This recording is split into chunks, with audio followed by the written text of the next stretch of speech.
اعوذ باللہ من الشیطان الرجیم بسم اللہ الرحمن الرحیم وَكَأَيٍّ مِّنْ آیَةٍ فِي السَّمَاوَاتِ وَالْأَرْضِ يَمُرُّونَ عَلَيْهَا وَهُمْ عَنْهَا مُعْرِضُونَ،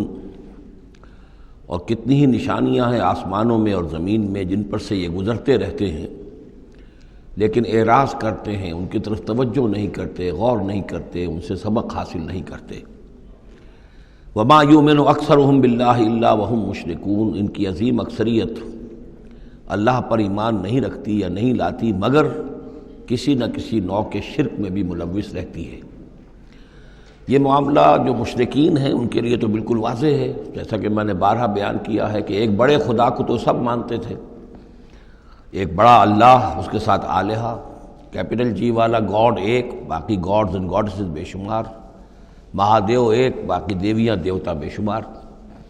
لیکن جو لوگ اپنے آپ کو موحد سمجھتے ہیں اور اپنے خیال میں وہ امکانی حد تک موحد ہوتے بھی ہیں، بسا اوقات غیر شعوری طور پر وہ بھی کسی نہ کسی نوع کے شرک میں ملوث ہو جاتے ہیں، جس کے لیے بڑی گہری بصیرت کی ضرورت ہے کہ شرک کن کن صورتوں کو اختیار کر سکتا ہے، اس کا صحیح تصور اور صحیح شعور اور ادراک انسان کو ہو جائے۔ افامنوا ان تاتیہم غاشیۃ من عذاب اللہ،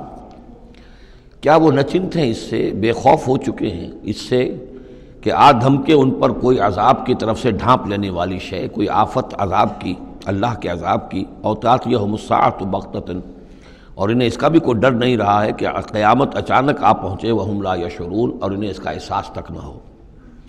قل ھذہ سبیلی ادعو الی اللہ علی بصیرۃ انا ومن اتبعنی، کہہ دیجئے اے نبی صلی اللہ علیہ وسلم، یہ میرا راستہ ہے اور میں اللہ کی طرف بلا رہا ہوں، لیکن یہ میرا بلانا اور اس راستے کا اختیار کرنا اندھیرے میں ٹامک ٹوئیاں مارنے کے مترادف نہیں ہے۔ علی بصیرۃ انا، میں بصیرت باطنی کے ساتھ، سوجھ بوجھ کے ساتھ، سمجھ کر، کانشسلی، شعور کے ساتھ میں اس راستے پر چل رہا ہوں اور اس راستے کی طرف بلا رہا ہوں۔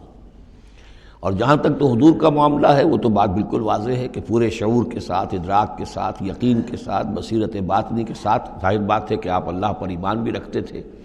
اور اللہ کی طرف بلا بھی رہے تھے۔ یہاں زیادہ قابل توجہ ہے وہ من اتبعنی، جو میری پیروی کر رہے ہیں، وہ بھی اندھے بہرے مقلد نہیں ہے بلکہ وہ بھی میری پیروی کر رہے ہیں، تو وہ بھی علی بصیرت، سمجھ کر، شعور کے ساتھ۔ آج کے دور میں سب سے زیادہ بڑھ کر جس ایمان کی ضرورت ہے وہ ایمان وہ ہے کہ جو شعور کے ساتھ ایمان ہو۔ اس لیے کہ ایک عقیدے کے درجے میں یقین، ایک جسے ہم کہہ دیں کہ بلائنڈ فیتھ، وہ بھی اپنی جگہ پر بہت قیمتی شے ہے۔ بلائنڈ فیتھ بھی اگر ہے، یقین ہے اللہ پر اور آخرت پر اور رسالت پر، تو بڑی قیمتی شے ہے۔ وہ بلائنڈ فیتھ بھی جو ہے انسان کی شخصیت کو بدل کر رکھ دے گا، اس کی زندگی کا نقشہ بدل دے گا، اس کی ویلیوز کو بدل دے گا۔ لیکن یہ کہ جس چیز کی زیادہ ضرورت ہے خصوصاً اس دور میں، اور کسی انقلابی دعوت کے لیے جو نظام کو بدلنا چاہیں، صرف افراد کو نہ بدلنا چاہیں، نظام کو بدلنا چاہیں، تو چونکہ نظام کے اوپر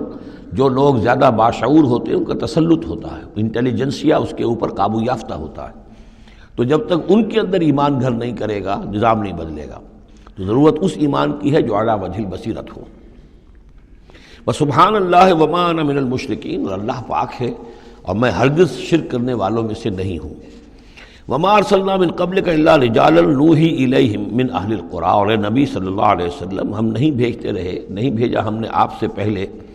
مگر یہ کہ مردوں کو ہم بھیجتے رہے جن کی طرف ہماری وحی آتی تھی۔ بستیوں والوں میں سے جو بھی رسول بھیجے، نبی بھیجے، وہ سب مرد ہی تھے، انسان تھے۔ افلم یسیروا فی الارض، تو کیا یہ لوگ زمین میں گھومتے پھرتے نہیں ہیں؟ فینظروا کیف کان عاقبۃ الذین من قبلہم، کہ پھر وہ دیکھتے، غور کرتے، عبرت پکڑتے کہ کیا انجام ہوا ان کا جو ان سے پہلے تھے۔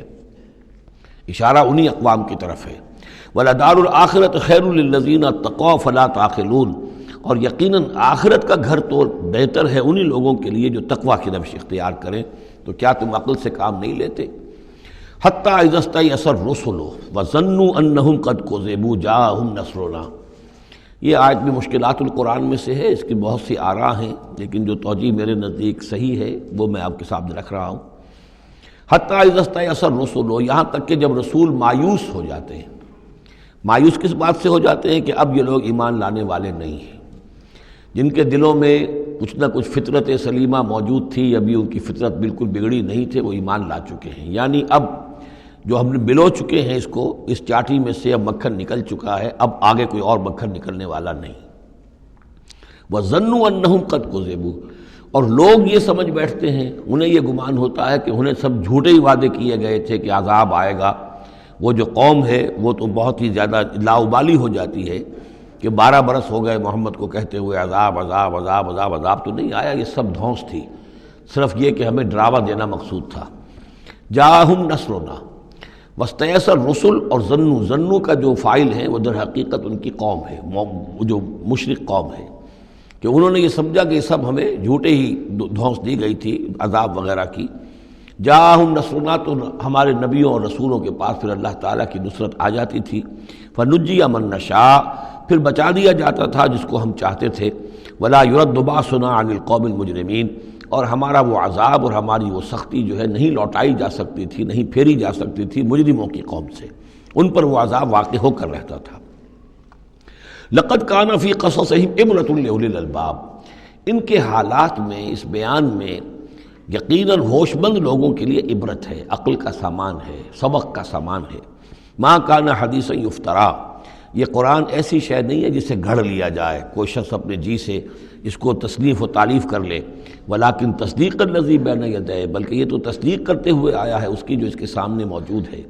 لیکن واقعہ یہ ہے کہ تورات میں جب یہ واقعات آتے ہیں، مولانا مودودی نے بہت ہی عمدگی کے ساتھ تقابلی مطالعہ کیا ہے کہ تورات میں جب یہ قصہ بیان ہوا ہے تو اس بیان کے اندر جو حسن ہے جو قرآن بیان کر رہا ہے، اور جو اس کے اندر حکمت کے نکات قرآن مجید نے بیان کیے ہیں، معلوم ہوتا ہے کہ اس کا کوئی 100واں حصہ بھی تورات کے بیان میں نہیں ہے۔ اس کی وجہ کیا ہے کہ اصل تورات گم ہو گئی تھی، بعد میں جب وہ حافظے سے مرتب کی گئی ہے تو ظاہر بات ہے کہ اس میں وہ بات پھر پیدا نہیں ہو سکی جو اصل اللہ تعالیٰ کی طرف سے اتری ہوئی تورات میں تھی۔ ما کان حدیثا یفترا ولکن تصدیق الذی بین یدیہ وتفصیل کل شیء وہدی ورحمۃ لقوم یؤمنون، اور اس میں تفصیل ہے ہر چیز کی، یعنی جو بھی ضروری باتیں انسان کے علم میں آنی چاہیے ہدایت کے لیے، اس کی ساری تفاصیل اس میں موجود ہیں، اور یہ ہدایت ہے اور رحمت ہے ان لوگوں کے حق میں جو اس پر ایمان لائیں۔ صدق اللہ العظیم۔